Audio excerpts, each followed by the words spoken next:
మంతులుగా తీర్చబోట. ప్రభు దేవుని సన్నిధిలో ఓ నూతన స్థితిని దేవుడు మనకి అనుగ్రహించినటువంటి దేవుడుగా ఉంటున్నాడు. ఎందుకు మన ప్రభువుని మనం ఆరాధించాలి అని చూస్తే మరి ఈ మాట చూస్తాం కదా. రోమా పత్రిక 3వ అధ్యాయము 9వ వచనం నుంచి కూడా చదువుతాం. రోమా పత్రిక అపోస్తలుడైన పౌలు రోమా సంఘానికి రాస్తూ ఈ మాటలు మన గమనానికి కూడా తీసుకొస్తున్నారు. ఈ సమయంలో 3వ అధ్యాయం చూడండి. రోమా పత్రిక 3వ అధ్యాయంలో 9, 10 వచనాలు చదువుతాం.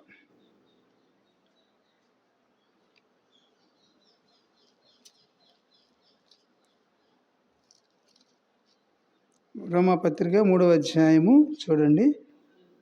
9, 10 వచనాలు ఈ విధంగా రాయబడుతున్నది. అలాగైనా ఏమందుము, మేము వారి కంటే శ్రేష్ఠులమా, తక్కువ వారమా? ఎంత మాత్రమును కాము. యూదులేమి, క్రీస్తు దేశస్థులేమి, అందరూ. కాబట్టి అందరూ కూడా ఎలా ఉన్నారంట? పాపమునకు ఎలా ఉన్నారు? వీళ్ళు పాపమునకు లోనై ఉన్నారని ఇంతకు ముందు దోషారోపణ చేసి ఉన్నాము.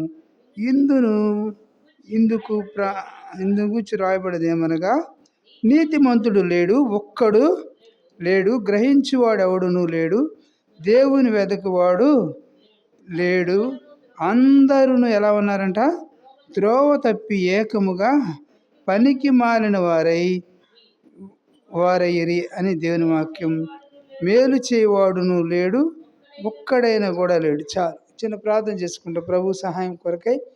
పరిశుద్ధుడైన తండ్రి, ప్రేమ గల ప్రభువా, కృప కలిగిన దేవా, మీకే వేలాది వందనాలు, కృతజ్ఞతాస్తుతులు, స్తోత్రాలు చెల్లిస్తున్నాం నాయన. మీ కృపను బట్టి, మీ దయను బట్టి 2026 సంవత్సరంలో కానీ మార్చి నెలలో తండ్రి 15వ తేదీన ప్రభు మిమ్మల్ని ఆరాధించేటువంటి కృపను, ధన్యతను, సమయమును మాకు ఆయుష్ని ఇచ్చినందుకు వందనాలు, స్తోత్రాలు. నా తండ్రి చదవబడిన లేఖన భాగాన్ని వివరించి సహాయం చేయండి. నేనైతే అల్పుడును ప్రభా, నాయన నా జ్ఞానం సరిపోదు. ఆయన మీ జ్ఞానంతో మీ మాటలను వివరించడానికి మీ పరలోకపు జ్ఞానాన్ని అందించి ప్రభు, మీ ప్రియమైన బిడ్డలను మీ మాటలతో సంతృప్తిపరిచి, వారిని సేద తీర్చి, వారిని ధైర్యపరిచి, ఆదరించమని కావలసినటువంటి మీ మాటలు అందించి ప్రభా, మీ యొక్క సిలుచాట్లు మరుగుపరిచి, మీ పరిశుద్ధాత్మ పూర్ణంగా చేసి, మీ నడిపింపుని, మీ కృపను మీ దాసునికి అనుగ్రహించి సహాయం చేయమని సమస్తాన్ని మీ చేతికి అప్పగించుకుంటూ యేసు నామములో వేడుకొని ప్రార్థన చేస్తున్నాము తండ్రి, ఆమేన్. కాబట్టి ఇందాక మనం పాడుకున్నటువంటి పాటల్లో మంచి పాటలు కదా. ఎలాంటి పాటలు పాడుకున్నాం మనం ఇందాక? మనం పాటల పుస్తకంలో చూస్తే మొదటి పాట మనం ఏం పాడుకున్నాము? మొదటి పాట మనము ఏం పాట పాడామంటే, యెహోవా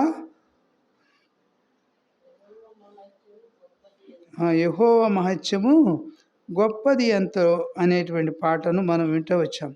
కాబట్టి ఆయన యొక్క మహత్యము, ఆయన యొక్క కృప ఎంతో గొప్పదంట. కాబట్టి నా జీవితంలో మన ప్రభు గొప్పవాడు అనేటువంటి పాటలు ఆ పాట ద్వారా చూసాం. రెండవ పాట ఏమని చూసాము? కాబట్టి నే స్తుతించెదను యేసు నామమును, నే భజించెదను క్రీస్తు నామమును. కాబట్టి నేను కూడా నే స్తుతించెదను యేసు నామమును. కాబట్టి ఎవరిని మనం స్తుతించాలంటే యేసు నామమునే మనము. నే స్తుతించెదను యేసు నామమును, భజించెదను క్రీస్తు నామమును అనేటువంటి మాటలు ప్రభు మన గమనానికి తీసుకొస్తూ వచ్చాడు ఆ పాటల ద్వారా. కాబట్టి నేను స్తుతించెదను ప్రభు అని యేసు నామాన్ని అని ఇర్మియా అంటున్నాడు 31:3 వచనములో. కాబట్టి అన్ని విషయాల్లో కూడా ప్రేమించెదన్ నిన్నే, ఆయనే అనేటువంటి మాటలు మన గమనానికి తీసుకొస్తాను. నేను స్తుతించెదను యేసు నామమును, భజించెదను క్రీస్తు నామమును. స్తుతికి యోగ్యుడు ఎవరంట? యోగ్యుడు. స్తుతించటానికి మన ప్రభు ఎవరంట? యోగ్యుడు అని రాయబడుతుంది. నిత్యమునే ఆయన్నే స్తుతిస్తాను. ఎంత గొప్ప తీర్మానం కలిగి ఉన్నాడు భక్తుడు కదా. గలతీ పత్రికలు ఈ మాట రాయబడుతుంది 3:14 మనం చూస్తే, గలతీయులు రాసిన పత్రిక 3:14 వచ్చిన మనం చూస్తాం. ఈ మాటను మనం కంపేర్ చేస్తూ మనం దేవుని వాక్యంలో కూడా చూస్తే ఈ మాట నా హృదయానికి ఎంతగానో నిజంగా తాకిందనమాట. 3వ అధ్యాయంలో చూస్తే గలతీ పత్రిక 3:14 3:14లో మనం చూస్తే మనం గమనిస్తున్నప్పుడు ఆత్మను గురించినటువంటి అక్కడ ఏందంట ఆత్మను గురించిన వాగ్దానము విశ్వాసం వల్ల మనకు లభించినట్లు అబ్రహాము పొందిన ఆశీర్వచనము. కాబట్టి క్రీస్తు యేసు ద్వారా అన్ని జనులకు కలుగుటకై క్రీస్తు మనకు కోసము శాపముగా మన కొరకే శాపగ్రాహి అయి మనలను ధర్మశాస్త్రం యొక్క శాపము నుండి విమోచించెను. ఇందును గూర్చి మ్రాను మీద వ్రేలాడిన ప్రతివాడు కూడా శాపగ్రస్తుడని రాయబడి. కాబట్టి ప్రభు అయిన యేసుక్రీస్తు వారు నీకు బదులుగా నాకు బదులుగా ఆయన మ్రాను మీద వేలాడాడు. మన ప్రభుని మనం ఎందుకు ఆరాధించాలి? ఆరాధనా తలంపులంటే మన ప్రభుని ఏదేదో మరి సొంత మాటలు చెప్పడం కాదు, కానీ దేవుణ్ణి అందుకని అంటున్నాడు మరి గలతీ పత్రికలో, నేను స్తుతించెదను యేసు నామమును, భజించెదను క్రీస్తు నామమును అన్నాడు. కాబట్టి అలాంటి ఆయన్ని నేను స్తుతించాలి. ప్రతి ఆదివారం నేను దేవుని మందిరానికి వెళ్ళి దేవుని నేను స్తుతించాలి, నా దేవుని నేను ఆరాధించాలి. నాకు ఎన్ని పనులున్నా కూడా ఆ పనులు పక్కన పెట్టి నా దేవుని కంటే నాకు ఏది కూడా ముఖ్యం కాదు. కాబట్టి ఎంత గొప్ప తీర్మానం కలిగి ఉన్నాడు అపోస్తలుడైన పౌలు. మనం అలాంటి తీర్మానం కలిగి ఉంటున్నామా? లేదు కదా. మనం ఏదైనా ఫంక్షన్లు వచ్చిందంటే ఆదివారం వెళ్ళిపోతాం, ఏదైనా ప్రోగ్రాం నుండి వెళ్ళిపోతాం, కనపడం మందిరంలో కదా. కాబట్టి మనం అలా ఉంటే మనం ఏమాత్రం కూడా ఆశీర్వదించబడం. కాబట్టి ప్రభువుకి మనం మొదటి స్థానం ఇవ్వాలి. అందుకనే అపోస్తలుడైన పౌలు గారు అంటున్నాడు కదా, నేనైతే నేను స్తుతిస్తాను ప్రభు యేసు నామమునే స్తుతిస్తాను అంటున్నాడు. కాబట్టి స్తుతించే అనుభవం నీకున్నదా? కాబట్టి ప్రియ సహోదరి సహోదరులారా, దూరం నుండి దగ్గర నుంచి వింటున్నటువంటి ప్రియ దేవుని బిడ్డలారా, నేను స్తుతిస్తాను నా ప్రభు నా ఎడల చేసిన మేలును బట్టి, ఉపకారాలు బట్టి, నా ఎడల చేసినటువంటి గొప్ప కార్యాలను బట్టి, నా ఎడల నాకు ఇచ్చినటువంటి విమోచన బట్టి, నాకు ఇచ్చినటువంటి విడుదలను బట్టి నా ప్రభువు నేను స్తుతిస్తాను అని అపోస్తలుడైన పౌలు గలతీ సంఘానికి రాస్తూ ఆయన అంటున్నాడు, నేను స్తుతిస్తాను, నేను భజిస్తాను క్రీస్తు నామమునే. స్తుతికి ఎందుకు నేను స్తుతిస్తానంటే ఆయనే స్తుతికి యేసే యోగ్యుడు. ఎందుకంట యోగ్యత కలిగినవాడు. స్తుతించడానికి యోగ్యత కూడా ఉండాలి కదా. యోగ్యత కలిగినటువంటి దేవుడు ప్రభు యేసుక్రీస్తు వారి అర్హత కదా, క్వాలిఫికేషన్ అన్నమాట. కాబట్టి యేసు నామాన్ని స్తుతించేటువంటి మరి దేవుని ఆయన ఎందుకంటే ఆయన అంటున్నాడు కదా, ఆ మాట నాకు యేసే యోగ్యుడని నిత్యము నేను కూడా స్తుతిస్తాను అన్నాడు. నిత్యము కూడా అనుదినము నిత్యం నేను స్తుతిస్తాను అనేటువంటి అనుభవంలో మనం ఉన్నామా నిజంగా? కాబట్టి ఏదో ఆదివారం వస్తున్నాం, కాసేపు కనపడుతున్నాం, వెళ్ళిపోతున్నామని కానీ మన దేవుని నిత్యము కూడా ఆరాధించాలి. వారంకి ఒకసారి ఆరాధన జరుగుతుంది, వర్షిప్. కానీ నీవు అనుదినము కూడా నీ దేవుడిని నిన్ను స్తుతించు, ఆరాధించు, ప్రభువుని నీవు గణపరచు. నన్ను గణపరచు వారిని నేను గణపరుస్తానన్నాడు దేవుడు. నిత్యము స్తుతించేటువంటి వారిని దేవుడు ఎన్నడూ కూడా విడిచిపెట్టడండి. కాబట్టి దేవుడు వారికి సహాయం చేయకుండా ఎంత మాత్రం కూడా మానుకొనడు. కాబట్టి ఆ యొక్క ఎంత అనుభవంతో ఆ మాటలు రాశాడు అపోస్తలుడైన పౌలు గారు. కాబట్టి స్తుతికి మన ప్రభు ఎవరంట? యోగ్యుడుగా ఉన్నాడు. అందుని బట్టి నా ప్రభు నేను ఆరాధిస్తాను. నా యొక్క ఆరాధనకు యోగ్యుడు, నాకు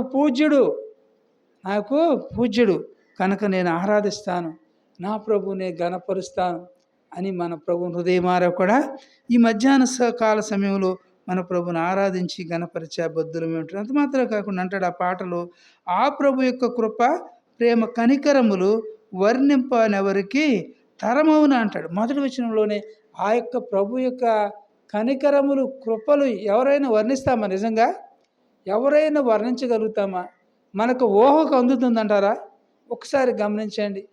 కాబట్టి నేను కూడా పాటలు పాడుతున్నప్పుడు ఆ పాటలు ఎంతో మధురమైనటువంటివిగా నేను కూడా పాడినప్పుడు అనేకులు ఆలకిస్తూ ఉంటున్నారు. మరి ఆ పాటలు వింటున్నప్పుడు అనేకులు ఊరు చివరి వాళ్ళు కూడా చెప్తున్నారు, ఈ పాట పాడారు ఎవరయ్యా అని అడుగుతున్నారు. కాబట్టి నా పాటలు అనేకులకి రక్షణార్థంగా ఉండాలి, కానీ మన పాటలు ఏదో ఆట వచ్చి ఇటు వచ్చి పాడినట్టు పాటలు ఉండకూడదు. పాటలు పాడినప్పుడు పక్షులు కూడా ఆలకించాలన్నమాట. అట్టి విధంగా మన స్వరాన్ని అనేకులు వింటున్నారు అనేటువంటి మరి దృక్పథం కలిగి మనం పాటలు పాడాలి. మన ఒక మాట మైక్లో బయటికి వెళ్తుందంటే ఆ మాటను ఎంతమంది వింటారో తెలుసా? కాబట్టి నేను కూడా బహు జాగ్రత్తతో మరి చక్కగా మనము మరి అన్నీ కూడా పాడాలన్నమాట. చరణము, పల్లవి అవన్నీ కూడా పదాలు అవన్నీ కూడా చక్కగా మనము పలకాలి. అందుకని అంటున్నాడు ఆ యొక్క ప్రభు యొక్క మరి ఏమంటున్నాడు, ఆ యొక్క ప్రభు కృప, ప్రేమ, కనికరములు వర్ణింపతరమవునా అని అక్కడ క్వశ్చన్ మార్క్ ఉంది. ఎవరైనా కూడా వర్ణిస్తామా? ప్రభు యొక్క కృప, ఆయన కృపను మనం వర్ణించగలుగుతానా, వివరించగలుగుతామా? తరమవునా అంటున్నాడు. నీ తరం అవుతుందంటారా సుబ్బులమ్మ గారు? ఆయన చేసిన ఉపకారాలను బట్టి, ఆయన చేసిన మేలును బట్టి ప్రభు అపోస్తలుడైన పౌలు తన అనుభవంలో ఎన్ని మాటలు రాస్తూ వచ్చారంటే మన గమనానికి ఆయన తీసుకొస్తున్నప్పుడు ఆయన ఆత్మను గురించినటువంటి మరి వాగ్దానము విశ్వాసం వల్ల మనకు లభించినట్లుగా అబ్రహాము పొందినటువంటి ఆశీర్వచనము, అబ్రహాము పొందినటువంటి ఆశీర్వాదాలు, మేలులు, దీవెనలు మనము కూడా పొందాలని ఆయన ఏం చేస్తున్నాడంట, క్రీస్తు యేసు ద్వారా అన్ని జనులు కూడా కలుగుటకై మరి క్రీస్తు మనకు ముందుగా ఏం చేశాడంట, శాపగ్రాహి అయినాడు. మనకు ముందుగా 2026 సంవత్సరాల క్రితం ప్రభు అయిన యేసుక్రీస్తు వారి భూలోకంలోనికి ఆయన శరీరధారిగా ఆయన ఈ లోకంలోనికి ఉద్భవించినటువంటి దేవుడు ఈనాడు మరి ఉద్భవించినటువంటి దేవుడు కాదు. మన దేవుడు జన్మించి నేటికి 2026 సంవత్సరాల క్రితం ప్రభు అయిన యేసుక్రీస్తు వారు ఈ భూలోకంలో అరుదించినటువంటి దేవుడు ఉంటున్నాడు. ఎన్ని తరాలు మారిపోయి ఉంటాయి కదా, అయినా కూడా అనేకులు చిన్న యేసుగా, బాల యేసుగా పాటలు పాడుతూ ఉంటారు కదా. కాబట్టి ఎంతో అమాయకత్వం అన్నమాట. కాబట్టి ప్రభు అయిన యేసుక్రీస్తు వారు మనల్ని ధర్మశాస్త్రం యొక్క శాపము నుండి విమోచించడానికి నిన్ను నన్ను కూడా ఆ యొక్క ధర్మశాస్త్రానికి లోబడి ఆయన నిన్ను నన్ను కూడా విడిపించడానికి ఆయన ఏం చేశాడంట, ఇందును గూర్చి అక్కడ పై మాట చూస్తే శాపగ్రాహి అయినాడు. మన కొరకే శాపగ్రాహి అయినాడు. వాస్తవముగా శాపగ్రాహి కావలసింది నీవు నేను. అయితే ప్రభు నీకు బదులుగా, నాకు బదులుగా, మనందరికి బదులుగా ఆయన శిలువలో శాపగ్రాహి అయినాడు. అందుకని కింద రాయబడినటువంటి మాట ఏం తెలుసా? ఏమని రాయబడుతుంది? ఇందును గూర్చి అంటుంది. ఎందును గురించి? శిలువ పైనటువంటి ఆ యొక్క మరణము గురించి బ్రాను మీద వేలాడిన ప్రతివాడు కూడా ఎలాంటి వాడంట, శాపగ్రస్తుడు అని రాయబడింది. ప్రభు అయిన యేసుక్రీస్తు వారు మరి నీకు బదులుగా, నాకు బదులుగా బ్రాను మీద వేలాడి ఆయన నిన్ను నన్ను కూడా విమోచించినాడు. శాపగ్రాహి ఆయన కాబట్టి ప్రభు శాపగ్రాహి అయ్యే సిలువలో, శాపగ్రాహి అయ్యే సిలువలో త్వరపడిరాము. ఆ పాట కూడా మనం పాడాం కదా, ఇందాక మన మైకులో పెట్టారు ఈ మాట. ప్రేమతో యేసు పిలుచుచున్నాడు, రమ్ము అంటున్నాడు. కాబట్టి మధ్యాహ్న కాల సమయంలో ప్రభు అయిన యేసుక్రీస్తు వారు ప్రేమతో పిలుస్తున్నాడు. ప్రేమతో ఆయన నిన్ను నన్ను కూడా పిలుస్తున్నాడు. నా కుమారుడా, నా కుమార్తె, నా యొద్దకు రండి అంటున్నాడు. ప్రభు అయిన యేసుక్రీస్తు వారి యొద్దకు వచ్చినాడు. అందుకని ఆ యొక్క యాకోబు పత్రిక 4:8 ఏం రాయబడుతూ ఉంటుంది? ఆ మాట కూడా మనకు తెలుసు కదా. మరి దేవుని యొద్దకు రండి, అప్పుడు ఆయన మీ యొద్దకు వచ్చునని రాయబడి ఉంటుంది. కాబట్టి పేతురు రాసిన మొదటి పత్రిక 4వ అధ్యాయం, పేతురు కాదు యాకోబు పత్రికలో చూడండి 4 ఆ మాట కూడా చదవండి. కాబట్టి 4వ అధ్యాయం ఈ మాట చాలా ప్రాముఖ్యమైనటువంటి మాట అండి. 4వ అధ్యాయము ఎన్నో వచనం? అది 8వ వచనం కదా, చదవండి. యాకోబు పత్రిక 4:8 దేవుని యొద్దకు రండి, అప్పుడు ఆయన మీ యొద్దకు వచ్చును. పాపులారా మీ చేతులను శుభ్రముగా చేసుకునడి, ద్విమనస్కులారా మీ హృదయములను పరిశుద్ధపరచుకునడి అంటున్నాడు. కాబట్టి ఇప్పటి వరకు కూడా 2 మనసులతో ఉన్నావేమో, ద్విమనస్కులతో ఉన్నావేమో. ప్రభు అంటున్నాడు ఈ మధ్యాహ్న కాల సమయంలో ఏమంటున్నాడంటే, పాపులారా మీ చేతులను శుభ్రము చేసుకోనండి. మీ చేతులు శుభ్రపరచుకోండి. మీ చేతులు రక్తముతో ఉన్నవి, మీ చేతులు మలినముతో ఉన్నవి. కాబట్టి నా చేతులను మనం శుభ్రపరచుకుంటే దేవుడు అంటున్నాడు, దేవుని యొద్దకు రండి, అప్పుడు ఆయన మీ యొద్దకు వస్తాడు. ఆయన యొద్దకు రాకుండా మరి ఆయనే నా యొద్దకు రావాలంటే ఎలా కుదురుతుంది? ఒక ఆయన ఉన్నాడు ఒక గ్రామంలో. ఆయన అంటాడు, ఆయన వచ్చి నన్ను దర్శిస్తే నేను వస్తానంటాడు. ఆయనైతే రాడు. నువ్వు రాకుండా ఆయన దగ్గర నీకు ఎట్టొస్తాడయ్యా అంటా నేను. నీవు గొప్ప, దేవుడు గొప్పవయ్యా. కాబట్టి ఆయన గొప్పవాడు, మహాగణుడు. బస్సు నీ ఇంటికి వస్తుందా, నీవు బస్ స్టాండ్కి వెళ్తున్నావు అన్నా నేను. లేక రైల్వే స్టేషన్ రైలు మీ ఇంటి ముందుకు వచ్చి ఆగుతుందా, లేక నువ్వు రైల్వే స్టేషన్కి వెళ్ళి ఎక్కుతున్నావా అని కూడా అడిగా. నిజమేనండి గాంధీ గారు అన్నాడు. కాబట్టి నీవు నేను కూడా దేవుని వద్దకు రండి, అప్పుడు ఆయన మీ వద్దకు వస్తాడు. కాబట్టి ఆయన వద్దకు రాకుండా మా గురించి ప్రార్థన చేయండి అయ్యా, మా గురించి ప్రార్థన చేయండి. నేను చెప్పే ఒకసారి అమ్మ మీరు కూడా ఒకసారి మందిరానికి రండి, దేవుని సన్నిధిలో మీ యొక్క పాదములు కూడా మోపండి, దేవుని ఆశీర్వాదాలు దీవెనలు పొందండి అని కూడా చెప్పి మేమైనా చేస్తాము. అయినా కూడా మీ పాదములు కూడా ఒకసారి అందుకనే యెరూషలేమము మీ పాదములెంతో. కాబట్టి యెరూషలేమా మా పాదములు నీ గుమ్మములలో నిలుపుచున్నవి. కాబట్టి యెరూషలేములో నీ పాదములు నిలపాలి. అందుకనే దేవుని వద్దకు రండి, అప్పుడు ఆయన మీ వద్దకు వస్తాడు. దేవుని వద్దకు వచ్చినప్పుడే కదా మనము దేవునితో మాట్లాడగలుగుతాము, దేవునితో ముఖాముఖిగా మాట్లాడగలుగుతాం. కానీ ఆయన ఎక్కడో ఉండి నేను ఫోన్లో మాట్లాడతానంటే ఎట్ట కుదురుద్దండి. కాబట్టి నీవు నేను కూడా దేవుని వద్దకు రావాలి, దేవుని మందిరానికి రావాలి, దేవుని సన్నిధికి రావాలి. ఆయన సన్నిధికి వచ్చి ఆయన అడగాలి. నీకు కావలసిన ఈవులు, నీకు కావలసిన అక్కరలు, అవసరాలు అవన్నీ కూడా దేవుని సన్నిధిలో, నీ ఇరుకులు ఇబ్బందులు దేవునికి చెప్పుకో. నీ కష్టాలు, వ్యాధి బాధలు అన్నీ కూడా దేవుని సన్నిధిలో చెప్పుకున్నప్పుడు దేవుడు ఆలకిస్తాడు. దేవుడు నీకు కావాల్సినటువంటి రక్షణని, నీకు కావాల్సినటువంటి శక్తి సామర్థ్యములను దేవుడు అనుగ్రహించేటువంటి దేవుడు ఉంటున్నాడు. అందుని బట్టి మన ప్రభువుని మధ్యాహ్న వేళలో హృదయమారా కూడా ఆరాధించి మన ప్రభువుని మనం గణపరచాలి. కాబట్టి నా తలంపు ఏంటంటే, నేను స్తుతించేదను యేసునామమును, భజించేదను క్రీస్తునామం. కాబట్టి ఈ పాటను కూడా నేను సెలెక్ట్ చేయలే, అయినా కూడా దేవుడు మరి దేవుని దాసరాల ద్వారా ఈ పాటను నా హృదయంలో, ఈ పాట నిండింది. ఈ యొక్క మాటలు నా హృదయంలో ఉన్నాయి. నేనైతే ఒక వేరే మెసేజ్ని సిద్ధపడ్డా. అయితే దేవుడు ఇక్కడికి వచ్చిన తర్వాత ఈ మాటలు పలుకుమని దేవుడు ప్రేరేపిస్తూ జరిగింది. కనుక ప్రభు అంటున్న ఆ ప్రభు యొక్క కృప, ప్రేమ, కనికరములు వర్ణింపనెవరికి తరమవును అంటాడు. పాపిని నన్ను రక్షించుటకై చూపెను తన యొక్క ప్రేమను అపారముగా చూపించాడు. ఎంత ప్రేమ చూసాడా, అపారమైనటువంటి. మనం ఏమైనా మంచివాళ్ళం అంటారా? మన పైన ప్రేమ చూపించడానికి, మన పైన దయ చూపించడానికి, మన పైన కనికరించబడటానికి మనం ఏమైనా దాన ధర్మాలు చేశామా, ధర్మకార్యాలు చేశామా, పుణ్యకార్యాలు చేశామనా? అయితే ప్రభు అంటున్నాడు అక్కడ ఆ మాటలో చెప్పినప్పుడు, మరి ఆ పాపిని నన్ను రక్షించుటకై చూపిన తన ప్రేమను అపారముగా చూపించాడు. పాపుల పైన ఆయన యొక్క ప్రేమను చూపి, అందుకని నేను పాపుల్ని రక్షించి వచ్చి తిని కానీ నీతిమంతులను రక్షించడానికి నేను రాలేదన్నాడు ప్రభువుని. కాబట్టి అక్కడ పాటలో ఎంతో మంచి అమూల్యమైనటువంటి మాటలు చక్కగా భక్తులు ఎంతగానో వర్ణించి ఆ పాటను రాశారండి నిజముగా.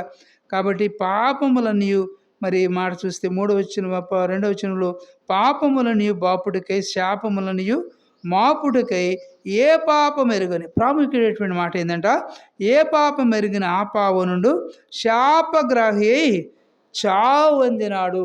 ఏ పాపం ఎరగలేదు, ఆయనలో ఎలాంటి పాపం లేదు, ఆయనలో జన్మ పాపం లేదు, కర్మ పాపం లేదు.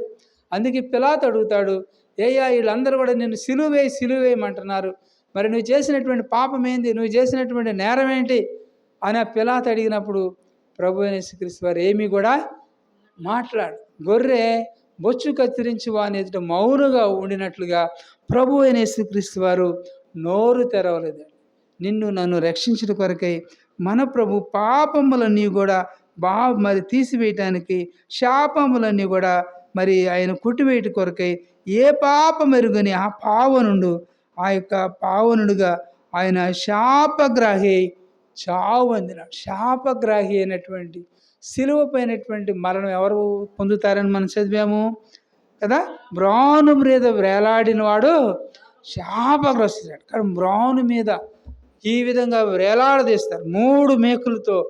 వాడు ఎవరయ్యా అని చూస్తే ఆనాడు రోమా చక్రవర్తులు, రోమా గవర్నమెంట్లో అందరూ కూడా అక్కడ చెప్పినప్పుడు శాపగ్రస్తుల్ని ఆ విధముగా వారు సిలువలో వేలాడదీసి వారు చంపుతారనమాట. వాడు చచ్చిపోయేదారు కూడా అలానే ఉంచుతారు. ఆ ఎండలో ఎట్టయినా కూడా చనిపోయినప్పుడు మాత్రమే వాడిని ఆ మేకులు ఆ యొక్క ఆ సిలువ పై నుంచి కిందకి దింపి వాడిని పూర్తి చేసేటువంటి వారు ఉంటారు.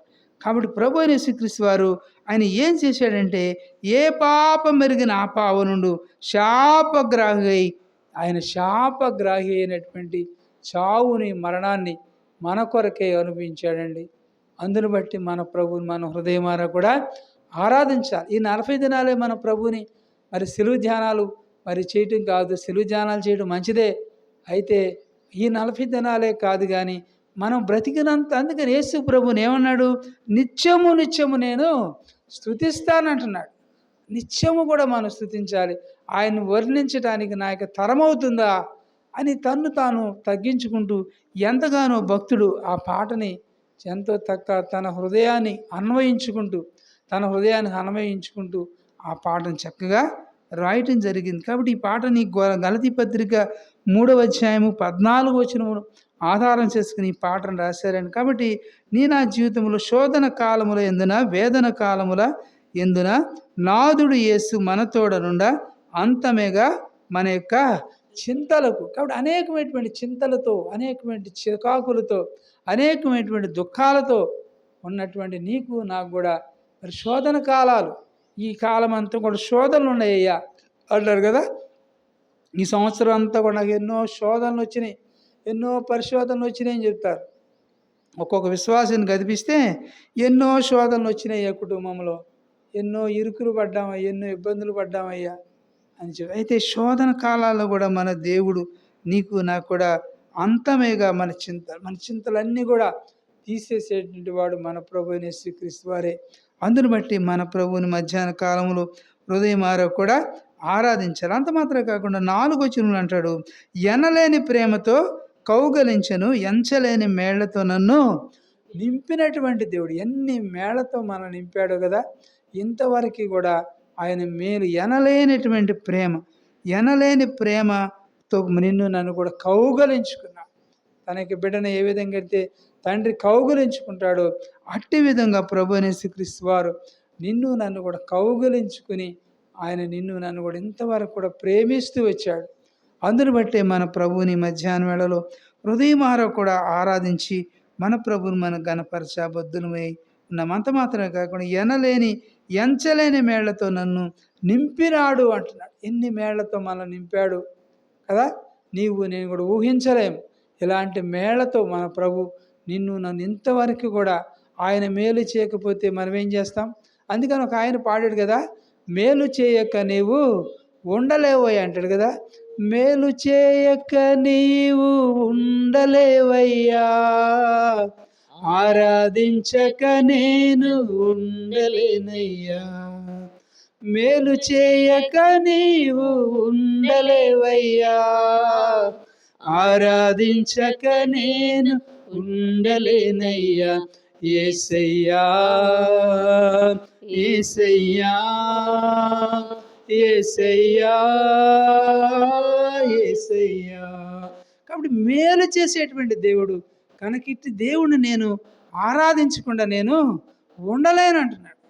కాబట్టి నువ్వు నిజంగా ఎలా ఉండగలుగుతున్నావో, మందిరానికి రాకుండా దేవుడు చేసినటువంటి మేలును మర్చిపోయి ఉంటున్నావేమో. ప్రియ సహోదరి సహోదరుల, దూరం నుండి దగ్గర నుంచి ఉంటున్నటువంటి దేవుని బిడ్డలారా, ప్రభు నీ ఎడల నా ఎడల కూడా ఎన్ని మేలుడు చేశాడు. ఎనలేని మేళ్లతో, నేను కూడా ఎంచలేని మేళ్లతో, నిజముగా మనం ఊహించలేనటువంటి మేళ్లతో ఆయన నిన్ను నన్ను కూడా నింపినాడు. మన నిధులను నింపినాడు. మనకు సమృద్ధిని, ఆశీర్వాదాలు, దీవెనలు మన కుటుంబములు, మన ఎడల, మన బిడ్డల ఎడల ఆయన అనుగ్రహించినటువంటి దేవుణ్ణి నిజముగా మనం ఆరాధించకుండా ఆయన ఏ విధంగా వెనకేస్తామండి? నిజముగా దేవుడు చేసిన మేలును మనం ఎన్నడూ కూడా మర్చిపోకూడదండి. మర్చిపోయినటువంటి వాడు ఎలాంటి వాడో తెలుసా? కుక్క తన వాంతికి తిరిగినటువంటి వాడే. కడుగుబడిన పంది మరలా బురదలో దొరికినట్టే. ఒకసారి కడగబడ్డావు, మరలా బురదలోకి వెళ్ళింది పంది. కాబట్టి అలాంటి గుణలక్షణం కలిగి ఉన్నావేమో. దూరం నుంచి దగ్గర నుంచి వింటున్న దేవుని బిడ్డలారా, ఒకసారి మనం పరిశీలన చేసుకోవాలి. కింద వచనంలో అంటాడు, 5వ వచనంలో పాట సంఖ్యలో 225 పాటలో నేను ఈ మాటలు మీకు వర్ణిస్తా ఉన్నాను. రాజాది రాజు ప్రభు యేసే, దేవాది దేవుడు మన యేసే పరమును. కాబట్టి మన దేవుడు ఎలాంటి దేవుడు అంట? రాజులకు రాజు, ప్రభువులకు ప్రభు అయినటువంటి దేవుని మనం ఆరాధించకుండా ఎలా ఉంటామండి? కాబట్టి దేవాది దేవుడు మన యేసే. దేవాది దేవా, ప్రభువుల ప్రభు, రాజుల రాజా, హల్లెలూయా. దేవాది దేవా, ప్రభువుల ప్రభు, రాజుల రాజా, హల్లెలూయా. పేరు పెట్టి నన్ను ప్రేమతో పిలచి, కరుణాతో నీ సొత్తుగా నన్ను చేసి, పేరు పెట్టి నన్ను ప్రేమతో పిలచి, కరుణాతో నీ సొత్తుగా నన్ను చేసి, అరమరలేక నన్నాదరించి, అరమరలేక నన్నాదరించి, పరలోక పాఠం నాకు సగీతివి, పరలోక పాఠం నాకు సగీతివి. దేవాది దేవా, ప్రభువుల ప్రభు, రాజుల రాజా, హల్లెలూయా. మన దేవుడు ఎలాంటి దేవుడు అంట? దేవాది దేవుడు, ప్రభువుల ప్రభు, రాజుల రాజుని మనం ఆరాధించడానికి వచ్చామండి. మన దేవుడు తక్కువైనటువంటి వాడు ఎంత మాత్రం కూడా కానే కాదు. మన దేవుడు గొప్ప దేవుడు, శ్రీమంతుడు, అద్వితీయుడు, సమీపింపరాని తేజస్సులు ఆయన మాత్రమే వసించేటువంటి అమరత్వం కలిగినటువంటి దేవుడు ప్రభు అయిన యేసుక్రీస్తు వారండి. అందుని బట్టి మన ప్రభుని మధ్యాహ్న వేళలో హృదయమార కూడా మన ప్రభుని ఆరాధించి మన ప్రభుని మనం ఘనపరచ మరి బద్దులమై ఉంటాం. మరి చివరిగా మనం ఒక పాట పాడాం. ఆ పాటలో కూడా 2 వచనాలు మనం చూసి మనము కొన్ని మాటలు మనం చూసి ఆరాధన తలంపులకు పెడతాము.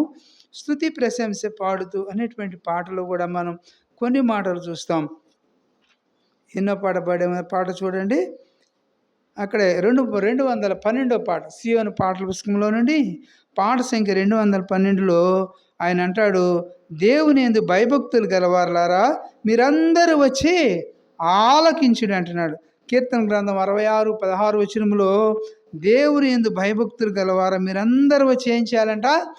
ఆయన మీరందరూ వచ్చి ఆలకించుడి, ఆయన నా కొరకు చేసిన కార్యములను నేను వినిపించదను అంటున్నాడు. దావీదు భక్తుడు అంటున్నాడండి ఈ మాటలు. 66వ సంకీర్తన 16వ వచనంలో భక్తుడు మాట్లాడుతున్నటువంటి మాటలు తలంపులు చూస్తే ఆయన అంటున్నాడు, స్తుతి ప్రశంస పాడుచు కీర్తించును నిత్యము, మహారక్షణనిచ్చావు, మనశ్శాంతినిచ్చావయ్యా. అందును బట్టి నిన్ను నేను స్తుతిస్తాను, అందును బట్టి నిన్ను కీర్తిస్తాను అని దావీదు తన అనుభవంలో తను రాసుకున్నటువంటి కీర్తన అవి ఉంటున్నది. అందును బట్టి మన ప్రభువును మనం ఆరాధించి మన ప్రభువును మనం గణపరచబద్దులమై అంటున్నాం. అయితే అంటున్నాడు, పాపలోక బంధములు మరి దాసత్వం అందుండగా నీ రక్త శక్తి చేత నీవు నన్ను విడిపించితివి అంట. కాబట్టి నేను ఒకప్పుడు ఎలా ఉన్నానంటే నా యొక్క స్థితి అంతా కూడా పాపలోకములో నేను బందీగా ఉన్నాను, దాసత్వములో ఉన్నాను, ఆ యొక్క దాస్యముకి నేను లోనైనాను. ఇలాంటి స్థితిలో ఉన్నప్పుడు నన్ను ఎవరు కూడా బాగు చేయలేదు, నన్ను ఎవరు కూడా రక్షించలేదు, నన్ను ఎవరు కూడా విడిపించలేదు అని మరి దావీదు తన అనుభవంలో ఆ కీర్తనని రాస్తూ ఆయన అంటున్నాడు, నీ యొక్క పాప ఆయన అంటున్నాడు, నీ రక్త శక్తి చేత దేనితోనంట? నీ యొక్క రక్త శక్తి చేత ప్రభు నన్ను విమోచించితివి కదా. ఆయన యొక్క రక్తములో ఉన్నటువంటి శక్తి, యేసు రక్తము ప్రతి పాపము నుండి మనల్ని ఏం చేస్తుందంట? పవిత్రపరిచేటువంటిది యేసు రక్తం. ఇటు యేసు రక్తము ద్వారా నా పాపములైన పరిహరించినటువంటి దేవుడు. అందుని బట్టి మన ప్రభువును మనం ఆరాధించాలి. కాబట్టి నీ రక్త మరి శక్తి చేత ప్రభు నన్ను విమోచించినావయ్యా, నన్ను విడిపించినావయ్యా, నన్ను విడుదల చేసినావు ప్రభా.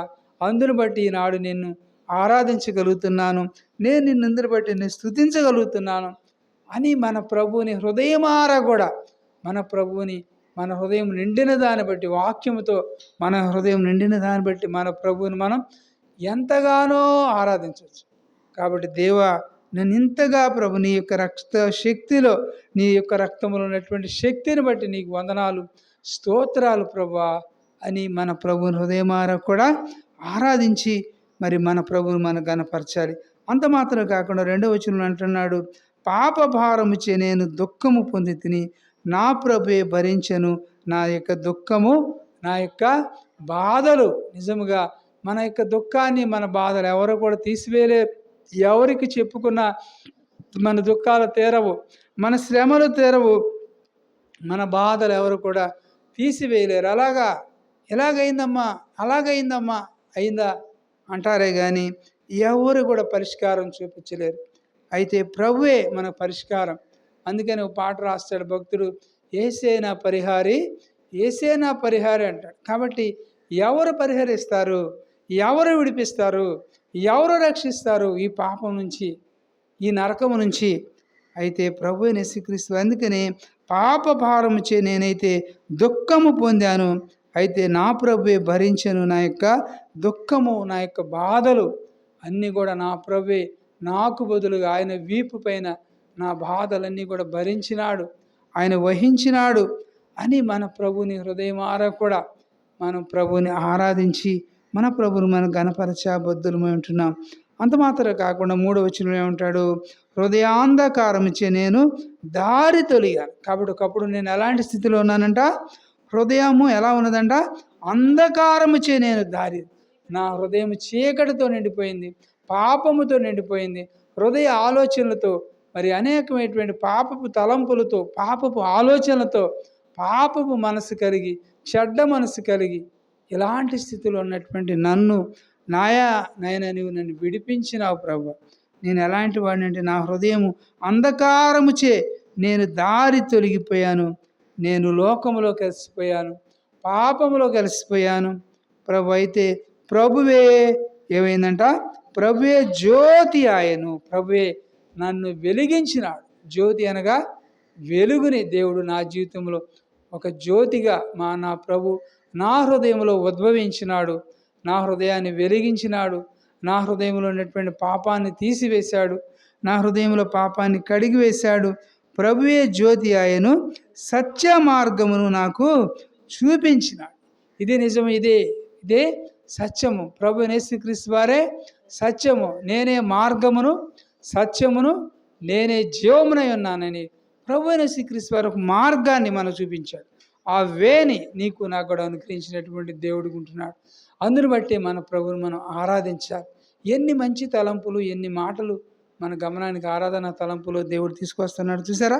కాబట్టి ప్రభు అంటున్నాడు, నా యొక్క హృదయము అంధకారముచే నేనైతే దారి తొలగిపోయాను.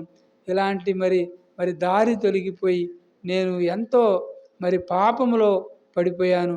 అయితే అంటున్నాడు ఆయన, ప్రభువే నా జీవితంలో ఒక జ్యోతిలా అయ్యను, నాకు ఆయన సత్య మార్గమును చూపించినాడు. మనకు ప్రాముఖ్యమైన తలంపు, నా జీవితానికి దేవుడే నన్ను వెలిగించినాడు. నేను ఒకప్పుడు పాపములో ఉన్నాను, చీకటిలో ఉన్నాను, లోకంలో ఉన్నాను.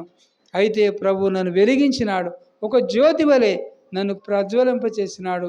అందుని బట్టి నా ప్రభువుని నేను ఆరాధిస్తాను అని దావీదు తన అనుభవంలో ఈ మాటలు మన గమనాగమనంలోనికి తీసుకొస్తున్నాడు. సత్యము మార్గాన్ని నాకు చూపించినాడు. సత్యం ఏది సత్యము, ఏది అసత్యము అనేటువంటిది నాకు దేవుడు నాకు బయలుపరిచినాడు అని దావీదు ఎంతో హృదయపూర్వకంగా ఈ యొక్క 66వ సంకీర్తనలో 16వ వచనంలో మరి దావీదు మాట్లాడుతుంటున్నాడు. చివరిగా అంటున్నాడు, తన యొక్క స్థితి అంతా కూడా ఒప్పుకుని చివరికి ఏం మాట్లాడుతున్నాడు, పెంట కుప్ప నుండి నన్ను ఏం చేశాడంట, లేవనెత్తినావు. మన ఎలాంటి స్థితిలో నుంచి లేవనెత్తాడంట మన ప్రభువు, పెంట కుప్ప మీద ఉన్నటువంటి స్థితి.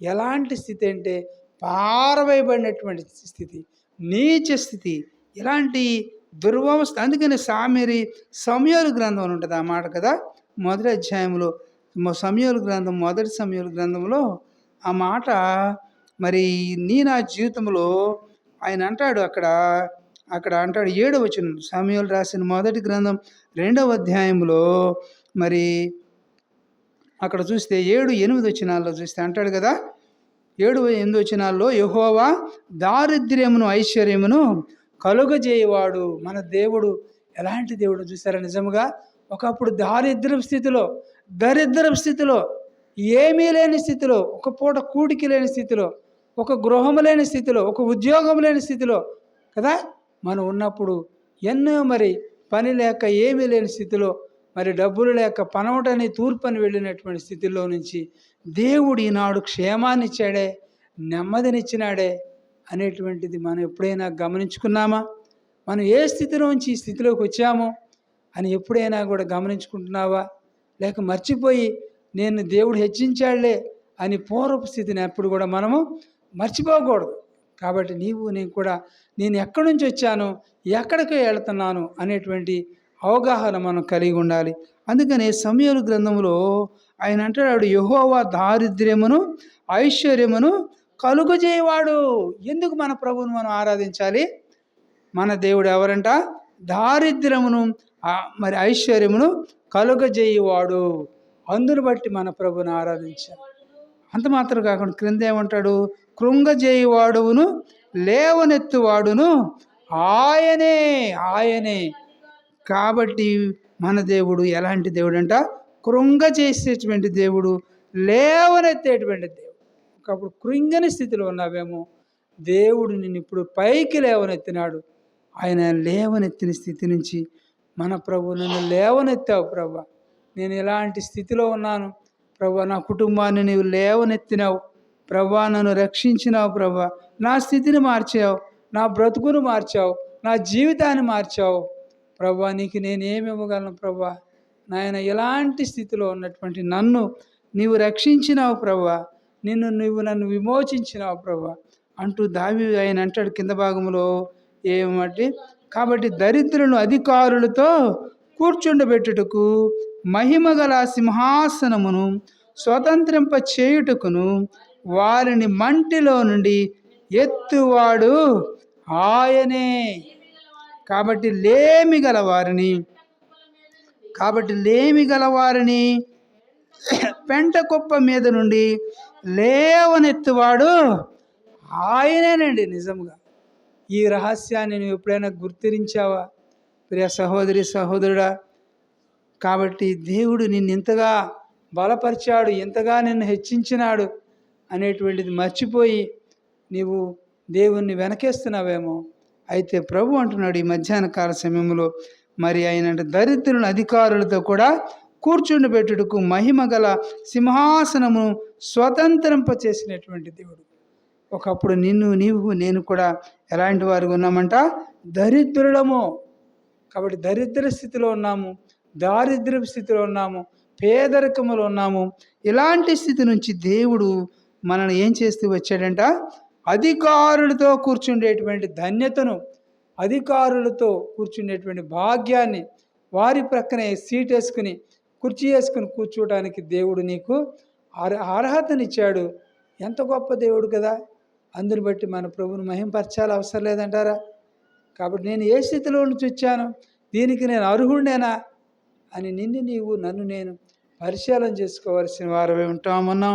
అంత మాత్రమే కాకుండా అంటాడు, వారిని మంటిలో నుండి ఎత్తివాడవును ఆయన. కాబట్టి మంటిలో నుంచి నేను కూడా మంటి, కాబట్టి మన్నుగా ఉన్నటువంటి నన్ను కూడా లేవనెత్తాడండి.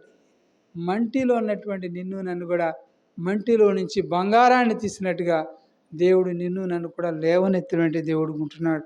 అందుని బట్టి మన ప్రభువును మనం ఆరాధించుదాం. అంత మాత్రమే కాకుండా అంటాడు కదా, లేమి గలవారిని. ఎవరంట వీరు? లేమి గలవారని ఎవరినంటారు? కాబట్టి లేమిలో ఉన్నారండి వీళ్ళు. లేమి అంటే లేమి లేని స్థితి, పేదరికంలో ఉన్నారు, దరిద్రంలో ఉన్నారు, దారిద్ర్య స్థితిలో ఉన్నారు కదా. ఇలాంటి స్థితిలో ఉన్నటువంటి వారిని లేమి గల వారిని అంటాడు. కాబట్టి లేమి గల వారిని ఏం చేస్తూ వచ్చాడు? యాకోబు పత్రిక 2:5 చదవండి. యాకోబు పత్రిక 2:5 చదవండి. ఆ మాట చూసి మనం కొన్ని మాటలు చూసి ముగించుకుందాం. యాకోబు పత్రిక 5:2.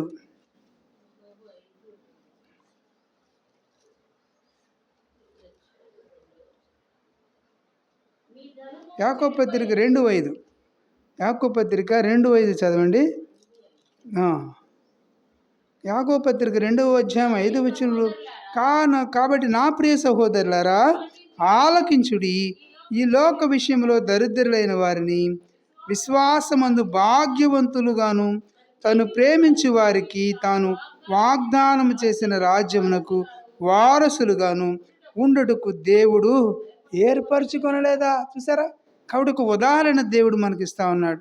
కాబట్టి నా ప్రియ సహోదరులారా ఆలకించండి, ఈ మధ్యాహ్న కాల సమయంలో మీరు కూడా ఆలకించండి అని నిన్ను నన్ను కూడా దేవుడు హెచ్చరిక చేస్తున్నాడు. ఆలకించండి అని దేవుడు ఒక హెచ్చరికను మనకు అందిస్తున్నటువంటి దేవుడు ఉంటున్నాడు. కాబట్టి మనం ఆలకించవలసిన వారమై ఉంటాము.